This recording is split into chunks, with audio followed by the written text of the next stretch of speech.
Oke, assalamualaikum warahmatullahi wabarakatuh. Halo semuanya, kembali lagi dengan saya Izatul Alifah. Saya dari Prodi Pendidikan Bahasa Inggris Universitas Nahdlatul Ulama Sunan Giri Bojonegoro. Pada pertanyaan yang pertama yaitu apa yang dimaksud dengan madhab dan jelaskan hukum madhab bagi orang awam, mujtahid dan ulama yang belum mencapai derajat mujtahid. Oke, secara bahasa, madhab adalah masdar yang berasal dari akar kata dhahaba yang berarti bagus. Sedangkan menurut istilah, madhab adalah pendapat atau metode seorang ahli fikih yang diikuti oleh para pengikutnya yang menisbatkan diri kepadanya. Menisbatkan di sini dalam artian yaitu mengikuti atau bersandar dalam hal ilmu fikih kepada madhab tersebut. Al-Zarkashi di dalam bukunya yaitu Al-Bahr Al-Muhit membagi manusia ke dalam 3 tingkatan. Yang pertama yaitu awam, yang kedua mujtahid, dan yang ketiga adalah orang yang pandai agama namun belum sampai ke derajat mujtahid. Oke, yang pertama yaitu orang awam. Orang awam ini bukan orang yang sama sekali tidak mengenal hukum Allah. Akan tetapi ia juga orang yang mengetahui hukum sebuah permasalahan, akan tetapi ia tidak mengetahui dalilnya atau tidak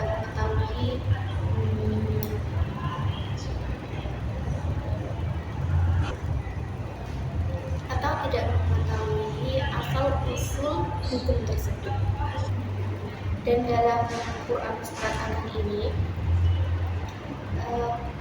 orang awam ini berkewajiban untuk mengikuti madhab yang ia yakini paling unggul dibanding madhab lainnya atau minimal setingkat dengan madhab lainnya, walaupun dalam kenyataannya madhab yang ia ikuti diungguli oleh madhab lain. Yang kedua yaitu orang yang pandai agama namun belum sampai ke derajat mujtahid. Para ulama berbeda pendapat terkait golongan kedua ini.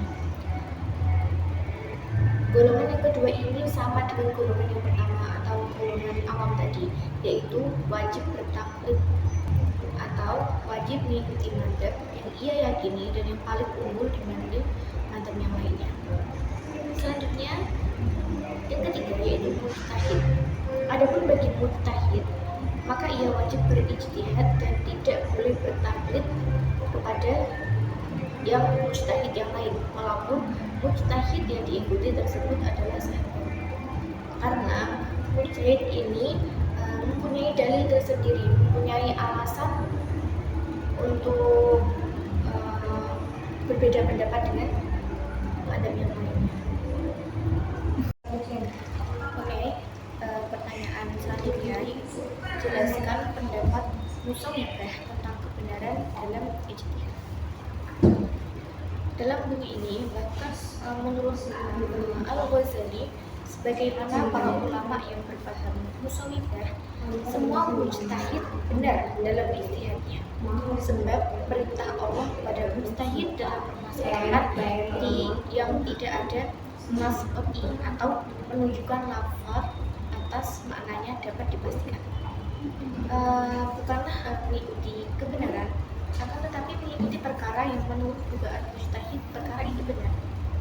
Dan menurut mereka tidak mungkin Allah taklif hambanya untuk mengikuti kebenaran, padahal dalil yang diberikan kepada mereka adalah dalil yang tidak jelas, dapat dipahami secara ganda atau tidak jelas. Dalam buku ini dimisalkan ada seseorang diperintahkan berjalan ke arah paling barat setiap pagi. Ternyata orang yang diperintahkan tersebut di pagi harinya berjalan ke arah selatan, sebab ia menduga bahwa arah selatan adalah arah barat. Maka orang ini dibenarkan dan ia sudah dianggap menjelaskan perintah sebab ia sudah mengikuti dugaannya. Jadi berpaham musawwifah ini tidak ada kesalahan yang mutlak. Mereka masih mempunyai dalil sehingga yang mereka lakukan ini sudah melakukan perintah Allah, tetapi dengan cara pandang mereka sendiri. Oke, pertanyaan selanjutnya yang terakhir ini, apabila terdapat perbedaan pendapat antara imam madzhab, pendapat mana yang harus kita ikuti?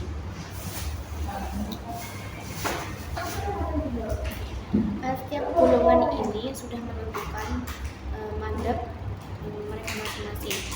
Seperti contoh, Ahlussunnah wal Jamaah ini sudah bermadzhab pada madzhab Syafi'i. Yang bagaimana Ahlussunnah wal Jamaah ini sudah mempercayai ajaran-ajaran dan mengikuti paham ilmu fikih beliau.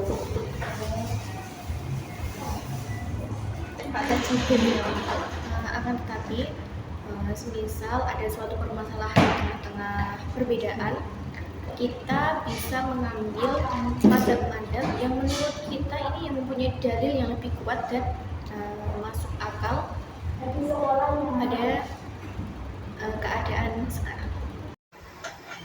Oke, selanjutnya yaitu pertanyaannya, apa hukum taklid dalam fikih? Oke, saya akan menjawab bersumber dari buku Aswaja, Universitas Aswaja Center Universitas Nahdlatul Ulama Sunan Giri. Taklid adalah mengamalkan sebuah pendapat tanpa mengetahui dalilnya. Taklid dalam permasalahan akidah hukumnya haram karena taklid ini tidak bersanad yang langsung menuju ke Nabi Muhammad SAW. Bahkan sebagian ulama berpendapat iman seorang muqallid atau orang yang bertaklid ini yang tidak bersumber, tidak mengetahui dalilnya, mengamalkan suatu hal tapi tidak mengetahui dalilnya, ini tidak dapat menolongnya besok di akhirat. Adapun taklid dalam permasalahan fikih, sebagaimana telah kami jelaskan dalam yang sudah dijelaskan pada buku ini, pembahasan sebelumnya, bahwa wajib hukumnya bagi orang awam taklid kepada mujtahid. Dalam buku ini tadi sudah dijelaskan organisasi bermadzhab ini orang awam. Ada orang awam, ada orang yang pandai agama namun belum sampai ke derajat mujtahid dan mujtahid. Jadi orang awam ini hukumnya wajib bagi bertaklid atau mengetahui dalilnya kepada mujtahid. Kita mengikuti mujtahid ini agar kita tahu dalil-dalilnya sebuah ibadah atau sebuah permasalahan yang kita amalkan selama ini. Di sini ada beberapa syarat yang harus diperhatikan oleh seseorang apabila ia ingin taklid dalam bidang fikih. Yang pertama, mengetahui syarat-syarat imam madzhab dalam masalah yang diikuti. Mengetahui syarat-syarat imam madzhab.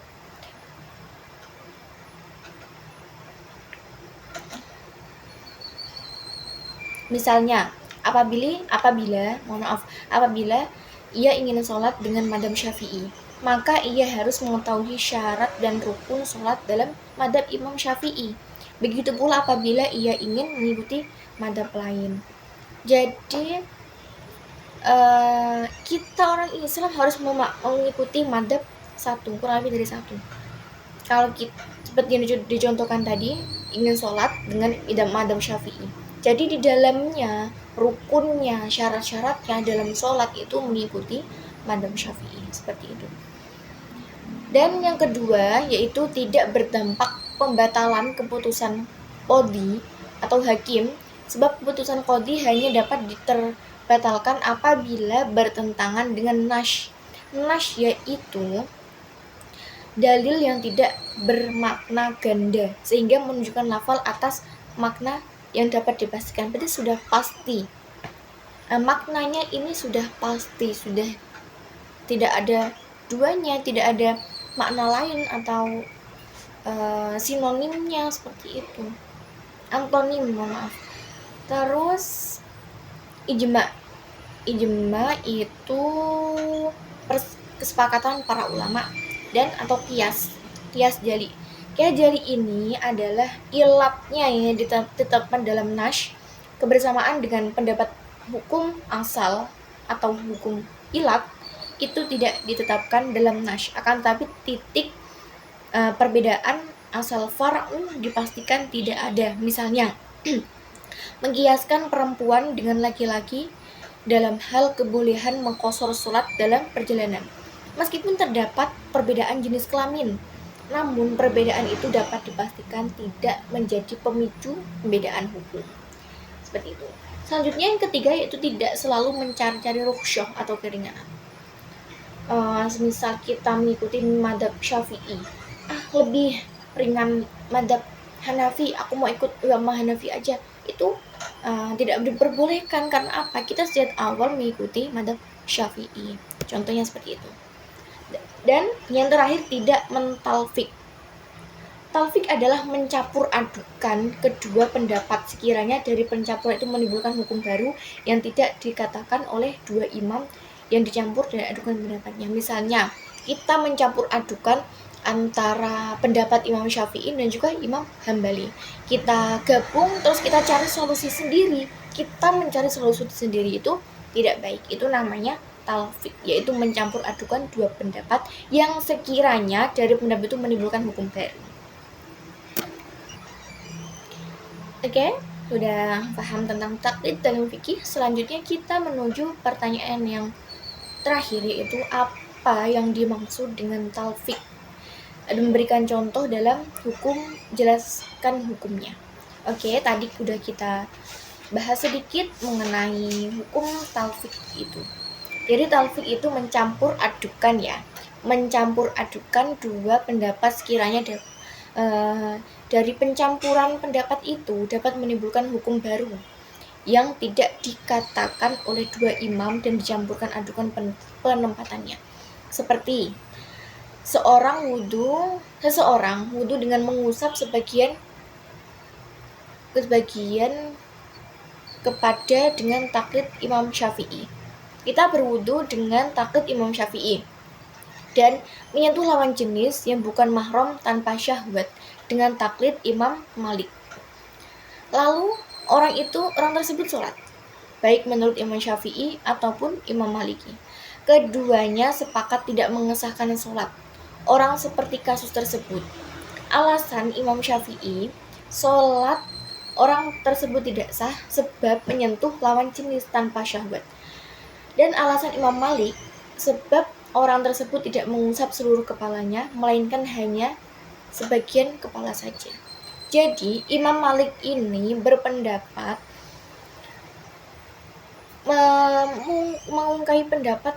mempunyai pendapat bahwa saat wudhu kita harus mengusap seluruh bagian kepala, tidak sebagian kepala aja. Dan Imam Syafi'i ini berpendapat tidak sah kalau kita setelah wudhu habis itu bersentuhan dengan lawan jenis kita, seperti itu. Terus kita menggabungkan antara keduanya, kita berpegangan, setelah berwudhu kita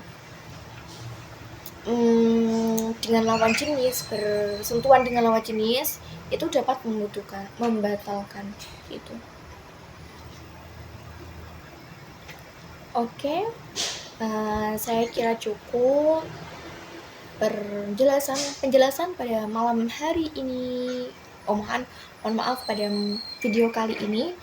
Semoga video kali ini bisa bermanfaat dan semoga semuanya diberi kesehatan untuk selalu belajar serta mencari pengalaman baru. Saya kira cukup. Wallahul muwaffiq ila aqwamit thoriq. Wassalamualaikum warahmatullahi wabarakatuh. See you next time.